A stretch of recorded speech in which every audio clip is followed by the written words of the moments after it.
Estamos junto al doctor Conrado Storani, jefe de asesores. Doctor, ¿cómo le va? Muy buenas tardes. Buenas tardes, un gusto estar con ustedes. Imagino mucha preocupación, van a transcurrir casi una semana y hay mucha incertidumbre sobre lo que ha ocurrido, ¿no? Efectivamente, como bien se decía recién en la noticia que se pasaba, el día miércoles, o sea, mañana se va a cumplir una semana de la última comunicación que tuvo esta nave con la base, con el apostadero naval de Mar del Plata. En ese caso reportaron sí una avería, pero de acuerdo a lo que se informó, se nos ha informado a nosotros, es una avería que no ponía en compromiso seguir su derrota, como se llama en materia marítima, o sea, el rumbo que tenía hacia la base de Mar del Plata, razón por la cual se seguía en la misma. A partir de allí no hubo más contactos de comunicaciones. Sí se sabe que lo que se reportó fue una falla en el sistema eléctrico. Los submarinos, como ya es bastante difundido por este evento lamentable, todo el mundo sabe que tiene dos motorizaciones, tiene los motores diésel y los motores eléctricos. O sea, los diésel sirven para cargar con generadores el motor eléctrico, porque la navegación que se hace en la inmersión eléctrica, por un tema hasta inclusive de cómo se dan este tipo de aparatos para los conflictos. Necesitan oxígeno también para combustión, ¿no? Para combustión, exactamente. Entonces con esto no se consume, y además por el tema del silencio. O sea, sí, claro. El tema es que ahí no hay más comunicaciones, y a raíz de eso fue que se puso en funcionamiento un esquema, un protocolo que se llama SAR, que se usa tanto para la parte marítima como para la aeronáutica también. El SAR es la búsqueda y salvamento de una aeronave o de un navío que tiene determinado tipo de horas sin reportarse. Respecto de eso, doctor, sí. Se demoró en comunicar. Esto está claro que sucedió, pero en actuar, ¿se actuó según lo que establece el protocolo? El protocolo da una cantidad de horas. En el caso de los submarinos es más de un día, ¿no es cierto? Pero en aeronaves es son horas. Cuando no hay más notificaciones es cuando se procede a poner en funcionamiento el protocolo ese que se llama SAR. Cuando se pone el protocolo en funcionamiento, empiezan a actuar los elementos que estén más cercanos al lugar de donde eventualmente pueda estar el navío o lo que sea, o en qué estado está, además para verificar en qué estado está. En este caso se hizo un seguimiento por el rumbo que llevaba, o sea, la derrota, como se llama en tema marítimo, de ida y de vuelta. O sea, hubo navíos que recorrieron desde Mar del Plata hacia el punto de la última notificación y otros navíos que recorrían desde el sur hacia el norte. En ese sentido, doctor, más allá de la aplicación del protocolo, las Fuerzas Armadas, la Marina, ¿le escondió información al Ministerio de Defensa? Porque se ha especulado sobre esta cosa. Si los responsables que tenían la información dentro de la Marina le escondieron información al Ministro de Defensa y no le informaron a tiempo, porque se especula con que incluso el ministro Aguad se enteró a través de los medios en lugar de haberse enterado directamente por un subalterno. No, que yo sepa no es así. Se ha estado enterado tanto el ministro como el presidente. Y lo que pasa es que estos protocolos no se ponen en funcionamiento hasta que no pasan determinadas horas. En el caso de los submarinos, además es común que puedan estar varios días sin comunicarse. En este caso había quedado una consigna de que tenía que notificarse nuevamente. Por eso, al no hacerlo, es donde empieza el problema de poner en funcionamiento el SAR. Eso está empeñando todos los elementos que tiene el país y los que generosamente se han facilitado de otras naciones en este aspecto con tecnología avanzada que hoy nosotros se lo está buscando no poseemos. Con toda la disponibilidad tecnológica que se pueda contar. En el mundo, así es. O sea, el avión ese de la NASA que está, eso es un avión que tiene una sofisticación de búsqueda que realmente hay pocos de este tipo de aparatos en el mundo. ¿Por qué se llegó a esta situación, doctor? ¿Por qué cree que se ha llegado a esta situación? ¿Tiene que ver con, o se sospecha que puede ser una cuestión técnica, de deterioro, de falta de mantenimiento? Justamente hay un problema que eso es cierto, hay un general deterioro de mucho material de las Fuerzas Armadas que se ha ido dando en el tiempo.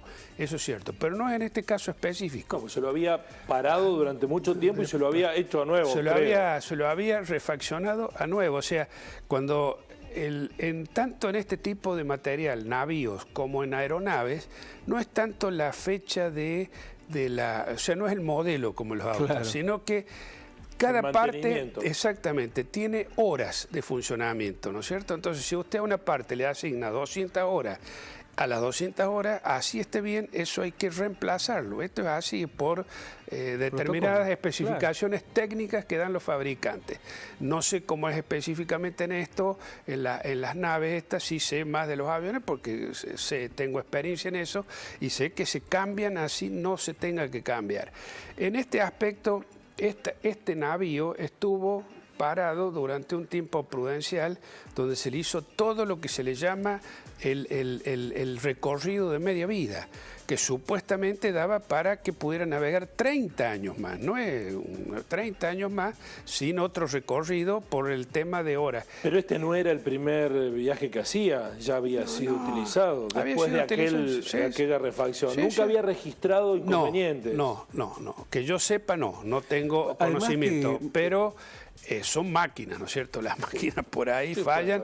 De todas maneras, que no haya contacto, doctor, que no haya que la comunicación sea el principal defecto. Bueno, ¿no? porque si ha habido una falla eléctrica y a pesar de que hay teléfonos satelitales a bordo de todos los navíos que tiene la Armada, hoy por hoy hasta de los barcos mercantes, todos tienen teléfonos satelitales para poder comunicarse en caso de emergencia, porque a veces los VHF no tienen el alcance necesario para poder tener los VHF normalmente son 200 millas náuticas, ¿no es cierto? Entonces estamos hablando de 300, pero cuando está más lejos el satelital sí va. Entonces, razón por la cual todos, hoy por hoy, todos de todo el mundo llevan estos teléfonos. Pero aparentemente se le debe haber agotado la batería, no deben tener energía para poder hacer la recarga y ahí es donde está el problema. Yo supongo que puede ser una de las hipótesis de por qué no hay contacto. Ojalá que sea este tipo de situaciones y que no sean otras. Nosotros lo que sí le puedo asegurar es que ha conspirado también, eso es cierto, la situación meteorológica que hubo en estos días, que fue muy mala. Hoy se pudo trabajar más intensamente y creo que mañana va a ser mejor todavía. Pero hoy, recién hoy se pudo trabajar con otro tipo de tecnología que es la de los sonares de algunos barcos también que se han facilitado por vías de países extranjeros que tienen más sofisticación de los que tenemos nosotros, donde se puede a través de eso también ver siluetas debajo de la superficie marítima. El tema es que también esto hay que ver, ojalá, yo creo acá el objetivo principal obviamente es ver cómo se rescata bien a los 44 tripulantes. Yo de esto creo que no tengo ninguna duda, la prioridad es ver cómo se puede lograr de que esta gente retorne sana y salva al continente.